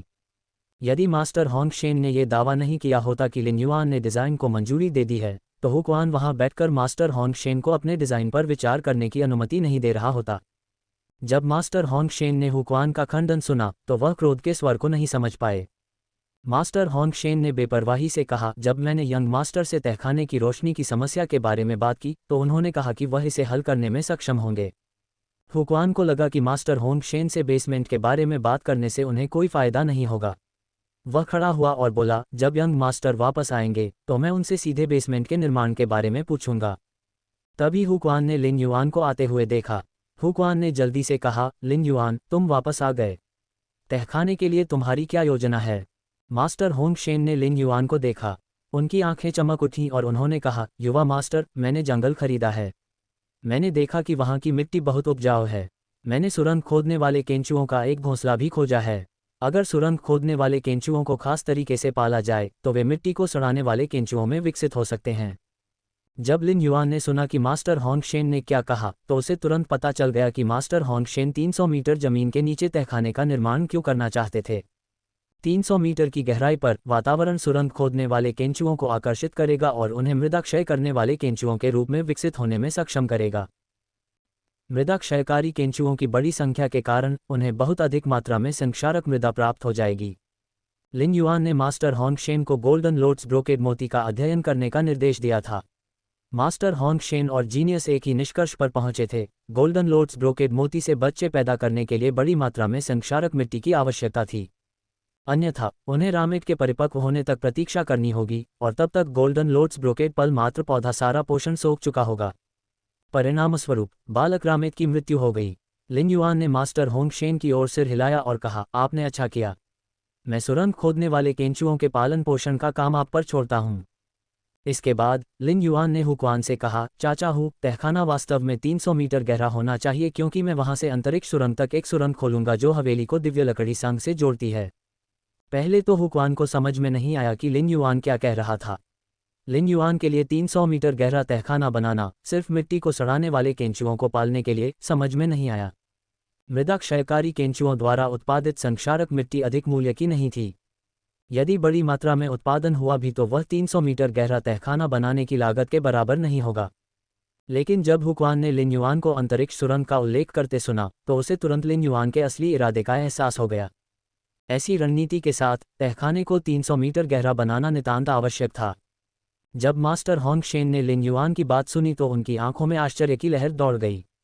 मास्टर होंगशेन को हवेली में आए ज़्यादा समय नहीं हुआ था और वह हवेली में रहते भी नहीं थे। हालांकि मास्टर होंगशेन आमतौर पर बाकी लोगों के साथ बहुत अच्छी तरह से मिलते थे, लेकिन उन्हें नहीं पता था कि हुक्वान और लिन युआन का संबंध कितना गहरा था। इस प्रकार जब उन्होंने 300 मीटर गहरा तहखाना बनाने की बात की तो उन्होंने यह उल्लेख नहीं किया कि लिन युआन बड़ी संख्या में गोल्डन लोड्स ब्रोकेड मोती का उत्पादन करना चाहता था। मास्टर होंगशेन के पास स्वर्ण कमल ब्रोकेड मोती थे, जिन्हें पाने के लिए सभी सृजन मास्टर्स लालायित रहते थे। इसके अलावा मिट्टी को सड़ाने वाले केंचुए के कारण को जोड़कर मास्टर होंगशेन ने सोचा कि 300 मीटर गहराई तक खुदाई करने से स्वर्ण कमल ब्रोकेड मोती का रहस्य और भी अधिक सुरक्षित हो जाएगा। इससे गोल्डन लोड्स ब्रोकेड मोती की खेती शुरू करते समय संक्षारक मिट्टी खरीदने की आवश्यकता भी समाप्त हो गई। हालांकि मास्टर होंगशेन ने कभी उम्मीद नहीं की थी कि लिन युआन एक अंतरिक्ष सुरंग खोल देगा जो हवेली को दिव्य लकड़ी संघ से जोड़ती है। यद्यपि मास्टर होंगशेन हाल ही में क्लास 4 क्रिएशन मास्टर बने थे, लेकिन उनके पास सामान्य लोगों की तुलना में बहुत अधिक अनुभव था। इसलिए वह जानते थे कि अंतरिक्ष सुरंग एक अत्यंत मूल्यवान रणनीतिक संसाधन होगा। मास्टर होंगशेन को हमेशा से पता था कि लिन युआन के पास संसाधनों का खजाना है, क्योंकि वह मिद दोफे से आध्यात्मिक सामग्री की आपूर्ति करने में सक्षम था जो आत्मा की चोटों को ठीक कर सकता था। फिर भी कोल्ड स्नोपाइन के राल के मूल्य की तुलना अंतरिक्ष सुरंग के राल से नहीं की जा सकती। इससे मास्टर होंगशेन को और अधिक एहसास हुआ कि उनका उद्धारकर्ता, जिसके लिए वह अपना शेष जीवन समर्पित करने की योजना बना रहे थे, कितना धनी था। हुक्वान वापस पानी के गैंडे के चमड़े के सोफे पर बैठ गया, कलम उठाया और लिन युआन से गंभीरता से कहा, लिन युआन, इस बार भी आप अपनी राय क्यों नहीं देते, जैसे आपने डूबे हुए बार ड्रैगन झील के निर्माण के बारे में दी थी। मैं आपके सुझावों का उपयोग सावधानीपूर्वक ब्लूप्रिंट को समायोजित करने के लिए करूंगा। लिन युआन ने हुक्वान के शब्दों पर विचार किया। अपने हाथ की एक लहर के साथ उसने सूर्य के प्रकाश राजा लोड्स को बुलाया जिसे उसने अभी विकसित किया था। जब मास्टर होंगशेन ने सूर्य प्रकाश राजा लोड्स को देखा तो उन्होंने ताली बजाई और खिलखिलाकर हंसने लगे। हालांकि उनकी हंसी में एक अप्राकृतिक भाव था। मास्टर होंगशेन शांति की प्रतिमूर्ति थे। चूंकि मास्टर होंगशेन एक क्लास 4 क्रिएशन मास्टर थे, इसलिए उन्होंने तुरंत सूर्य प्रकाश राजा लोड्स को पहचान लिया। वह इस बात को लेकर बहुत चिंतित थे कि क्या गोल्डन लोड्स ब्रोकेड मोतियों तक प्रकाश पहुंच पाएगा, क्योंकि उनका विकास काफी हद तक प्रकाश पर निर्भर करता है। गोल्डन लोड्स ब्रोकेड मोती को प्रतिदिन कम से कम 12 घंटे धूप में रहना पड़ता है। इससे कम समय में गोल्डन लोड्स ब्रोकेड मोती की वृद्धि दर तेजी से धीमी हो जाएगी। सूर्य प्रकाश राजा लोड्स तहखाने की सूर्य प्रकाश समस्या को हल करने में सक्षम होगा। अंकल हु, ये सूर्य प्रकाश राजा कमल है। सूर्य के प्रकाश को अवशोषित करने के बाद ये रात में एक छोटे सूरज की तरह काम कर सकता है जो तहखाने को आवश्यक प्रकाश प्रदान करेगा। जब तहखाना बन जाएगा तो मैं चाहता हूं कि आप इसे दीपक की तरह सबसे ऊपर लटका दें। हुक्वान ने लिन युआन के शब्दों पर कुछ देर विचार किया और फिर कहा, यह संभव है, लेकिन बेसमेंट सिर्फ एक बड़ा कमरा नहीं हो सकता। अगर एक भी यूनिट बहुत चौड़ी है तो यह बेसमेंट को भूकंप के प्रति ज्यादा संवेदनशील बना देगा। अगर हम हर कमरे को लगभग 200 वर्ग मीटर तक सीमित रखें, साथ ही high grade trickle rock metal भी शामिल करें, तो मुझे पूरा भरोसा है कि बेसमेंट तब तक सुरक्षित रहेगा जब तक मिथ ब्रीड फे इस पर हमला नहीं करते। मास्टर होंगशेन को आत्माशिल्प कौशल की समझ नहीं थी, लेकिन जब उन्होंने हुक्वान को ये कहते सुना कि प्रत्येक कमरा अधिकतम 200 वर्ग मीटर का ही हो सकता है, तो उनकी शांत भौहें एक साथ सिकुड़ गईं। गोल्डन लोड्स ब्रोकेड मोती उगाने के लिए मात्र 200 वर्ग मीटर की जगह पर्याप्त नहीं थी। ज्यादा से ज्यादा इसमें एक बार में केवल 800 गोल्डन लोड्स ब्रोकेड मोती ही रखे जा सकते थे। चूंकि उन्होंने परी फे का प्रजनन करने का निर्णय लिया था, इसलिए उन्हें यथासंभव प्रजनन करना चाहिए। मास्टर होंगशेन को लगा कि वह 2000 फ्लावर ब्रोकेड मोतियों की देखभाल खुद कर सकता है। वह एंजलफिश ऑफ ब्लिस को प्लेटिनम में विकसित करने में सक्षम बनाने के लिए स्पिरिट फ्लूइड्स को भी तैयार कर सकता है। लिन युआन ने शांति से जवाब दिया, अंकल हु, आप हर कमरे में एक सनलाइट किंग लोड्स लटका सकते हैं। मेरे पास उनमें से बहुत सारे हैं। इसके बाद लिन युआन ने मास्टर होंगशेन की ओर रुख किया और कहा, मास्टर होंगशेन, अगर आप स्वतंत्र हैं तो कृपया जलमगन बार ड्रैगन झील में सूर्य के प्रकाश राजा लोड्स को डायमंड एक्स लीजेंड में विकसित करने में मदद करें। लिन युआन ने मास्टर होंगशेन से जिस सूर्य प्रकाश राजा कमल को विकसित करने के लिए कहा था, वह मास्टर डुआनली से आया ऑर्टेड था।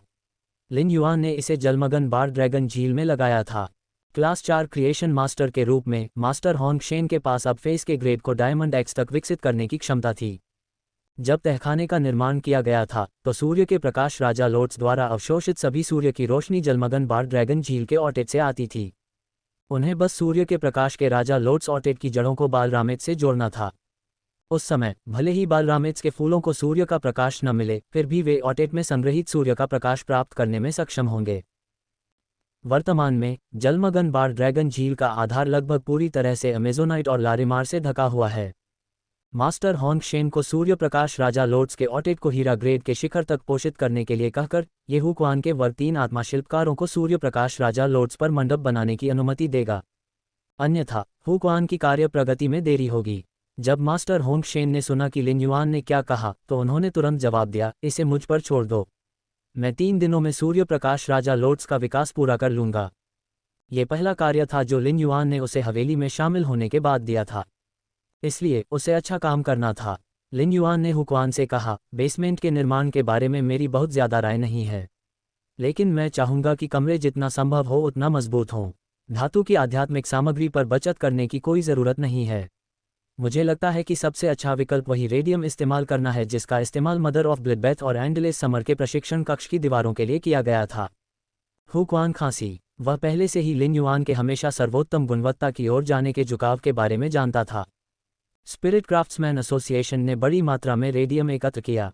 डायमंड रेडियम की कोई कमी नहीं थी, जहां कुछ रेडियम वर्ग 3 भूमिगत आयामी दरारों से आते थे जबकि अधिकांश वर्ग 4 भूमिगत आयामी दरारों से आते थे।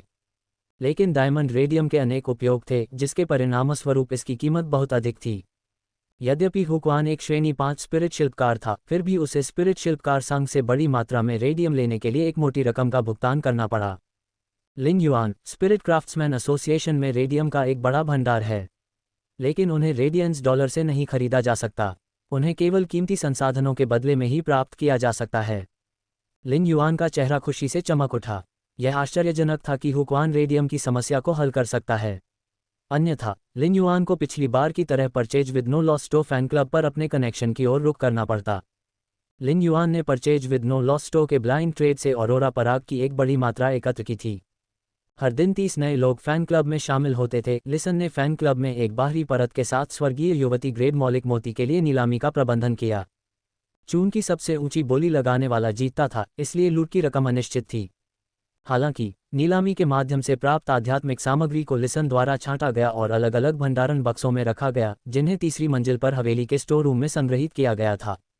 लिन युआन अब आध्यात्मिक सामग्री इकट्ठा करने के लिए purchase with no loss store के फैन क्लब पर निर्भर नहीं रह सकता था। जब उन्होंने कंडेंस फेयरी ऑर्चर्ड के बारे में जानकारी समझी तो उन्हें पता चला कि वे क्रिएशन मास्टर संसाधनों के लिए पूरी तरह से उन पर निर्भर थे। इससे लिन युआन को आध्यात्मिक सामग्री के लिए सन निंगजियांग से संपर्क करने का अधिकार मिल गया। इस रास्ते से लिन युआन के लिए दुर्लभ संसाधनों को इकट्ठा करना बहुत आसान हो गया। जहां तक मुआवजे की बात है, लिन युआन अपनी कड़ी मेहनत से उसका कर्ज चुका सकता था। चूंकि वह भी रैंक स्पिरिट क्यूई पेशेवर बन गया था, इसलिए लिन युआन की उत्पादकता ने उसे भी डरा दिया। लिन युआन ने हुक्वान और मास्टर होंग शेन को स्वर्गीय युवती श्रेणी के मौलिक मोतियों से भरे दो ब्रोकेड बक्से दिए थे ताकि वे अपनी इच्छानुसार उनका उपयोग कर सकें। अब लिन युआन ने स्वर्गीय युवती श्रेणी के मौलिक मोतियों के 2 और ब्रोकेड बक्से निकाले, उन्हें हुक्वान को दे दिया और कहा, चाचा हु, इसके अंदर काफ़ी मात्रा में मौलिक मोती हैं। यह आपके लिए स्पिरिट क्राफ्ट्समैन एसोसिएशन में रेडियम के लिए व्यापार करने के लिए पर्याप्त होना चाहिए।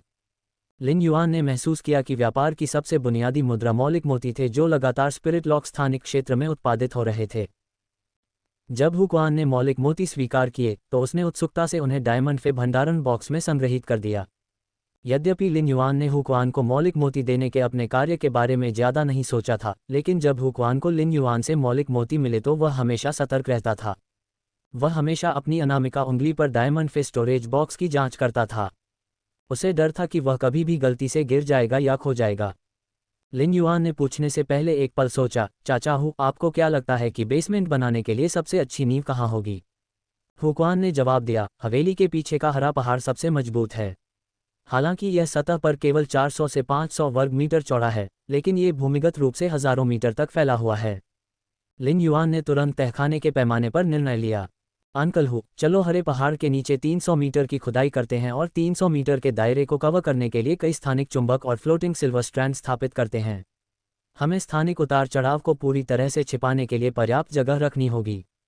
जब अंतरिक्ष सुरंग के रूप में लंबी दूरी की स्थानिक टेलीपोर्टेशन बनाई गई थी, तो निश्चित रूप से मजबूत स्थानिक उतार चढ़ाव का परिणाम होगा।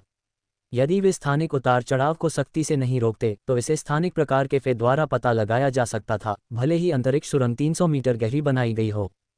एक बार जब लिन युआन ने निर्देश देना समाप्त कर दिया तो उसके पास तहखाने के निर्माण के बारे में बताने के लिए कुछ भी नहीं था। जब उसने हुक्वान और मास्टर होंगशेन के बीच के दृश्य के बारे में सोचा जो उसने घर में प्रवेश करते समय देखा था, तो लिन युआन ने उनसे कहा, चाचा हु, तहखाने का निर्माण करने का मुख्य कारण स्काई सिटी के लिए एक भूमिगत आधार बनाना है। वहाँ अंतरिक्ष सुरंग के निर्माण के अलावा इसका एक मुख्य कार्य मास्टर होंगशेन के लिए बड़ी संख्या में गोल्डन लोड्स ब्रोकेड मोती का उत्पादन करने के लिए एक प्रजनन स्थल होगा। इसलिए आपको तहखाने के निर्माण के बारे में मास्टर होंगशेन के कुछ सुझावों को सुनना होगा। हुक्वान ने सिर हिलाकर संकेत दिया कि वह लिन युआन का मतलब समझ गया है। जब उसने मास्टर होंगशेन की गंदी शक्ल देखी तो उसे थोड़ी शर्मिंदगी भी महसूस हुई। उसका पुराना गुस्सा भड़क उठा और उसने लिन युआन से कहा, युवा गुरु, मैंने कई वर्ग 3 के स्पिरिट क्राफ्ट्समैन से संपर्क किया है। उनमें से एक वर्ग 2 है जो वर्ग 3 में पदोन्नत होने वाला है। कुल मिलाकर उनमें से लगभग 300 हैं। मैं उन्हें स्वर्गीय शिल्प मंडप में स्वीकार करने की योजना बना रहा हूँ। उसके बाद मुझे और भर्ती करने की आवश्यकता नहीं होगी। मैंने पिछले 200 में से कुछ अच्छे लोगों को देखा है। वे कुछ प्रशिक्षण के बाद वर्ग 4 स्पिरिट क्राफ्ट्समैन में पदोन्नत हो सकते हैं। वर्ग 4 स्पिरिट क्राफ्ट्समैन में पदोन्नत होने के बाद वे अपना स्थान बनाए रखने में सक्षम होंगे। जब स्पिरिट क्राफ्ट्समैन का यह नया बैच शामिल होगा तो वे डूबे हुए बार ड्रैगन झील के निर्माण में शामिल हो सकते हैं। होंगशेन ने मास्टर होंगशेन के कंधे थपथपाए और कहा, छोटे भाई के रूप में मुझे आपको भोजन पर आमंत्रित करने दीजिए। फिर मैं तहखाने में प्रजनन आधार के बारे में आपके सभी अनुरोधों और सुझावों को सुनूंगा। मास्टर होंगशेन हुक्वान के गुस्से से पूरी तरह से अनभिज्ञ थे, क्योंकि उनका अपना गुस्सा 10 गुना बदतर था जब वे आत्मा तरल पदार्थ तैयार करते समय परेशान थे। हालांकि मास्टर होंगशेन थोड़ा उलझन में थे। उन्होंने मुस्कुराते हुए जवाब दिया, खाने से पहले मेरे साथ घर चलो। मेरे पास आध्यात्मिक सामग्री से बनी शराब की कई बोतलें हैं जिन्हें मैंने खुद बनाया है। हम कुछ पी सकते हैं। लिन युआन अपने कमरे में लौटने की तैयारी कर रहा था। उसने हुक्वान और मास्टर होंगशेन को हवेली से भाइयों की जोड़ी की तरह बाहर निकलते देखा। तभी उसने साफ सुथरे कपड़े पहने लियू जी को सीढ़ियों से नीचे आते देखा। लियू जी को देखते ही लिन युआन को गार्ड ये बैंक्वेट की याद आ गई जिसका जिक्र चंद्र महारानी ने किया था। लिन युआन ने लियू जी से पूछा, बड़े भाई लियू, अगर 10 दिनों में आपको पहले से मिडनाइट पैलेस जाने की ज़रूरत नहीं है तो चलो हम एक साथ गार्ड ये बैंक्वेट में चलते हैं। रेडिएंट मून पैलेस छोड़ने से पहले चंद्रमा महारानी ने लिन युआन से कहा था कि वह 10 दिनों में शाम 6 बजे गार्ड ये भोज में भाग लेने के लिए मिडनाइट पैलेस जाए। वह उसके साथ जाने का इरादा रखती थी। हालांकि उसे night leaning moon, chef supreme, bamboo मोनाक और रेडियंस फेडरेशन के अन्य शीर्ष विशेषज्ञों को स्लीपर के पुनरुद्धार के लिए चर्चा करने और तैयारी करने के लिए एक दिन पहले मिडनाइट पैलेस जाना था। भले ही चंद्र महारानी लिन युआन को अपने साथ ले आई, फिर भी वह बैठक में भाग नहीं ले पाएगा। लिन युआन को मिडनाइट पैलेस में एक दिन इंतजार करवाने के बजाय वह तब आ सकता है जब गार्ड ये बैंक्वेट वास्तव में शुरू हो। जब से चंद्र महारानी ने लिन युआन को अपना शिष्य स्वीकार किया था, तब से वह उसे किसी भी सार्वजनिक कार्यक्रम में साथ नहीं लाती थी। अब चूंकि नाइट लीनिंग मून का भी एक शिष्य था, इसलिए वह तुरंत दुनिया को ये खबर सुनाने के लिए गार्ड ये भोज का आयोजन करना चाहती थी। इससे चंद्र महारानी को लगा कि उन्हें भी लिन युआन को दिखाना चाहिए। हालांकि वह जानती थी कि लिन युआन अंतर्मुखी था, अन्यथा वह स्टार वेब पर अपनी लड़ाकू श्रेणी की आत्मा क्यूई पेशेवर और क्रिएशन मास्टर पहचान को अलग नहीं करता। इसके अलावा उन्होंने अपनी क्रिएशन मास्टर पहचान को और अधिक अलग करने के लिए एक मुखौटे का भी उपयोग किया था। इसलिए उसने लिन युआन से ये भी पूछा था कि क्या वह गार्ड ये बैंक्वेट में अपनी पहचान उजागर करना चाहता है। लिन युआन समझ गया कि चंद्र महारानी वास्तव में चाहती थी कि वह अपनी पहचान उजागर करे, इसलिए वह उसे अस्वीकार नहीं करना चाहता था।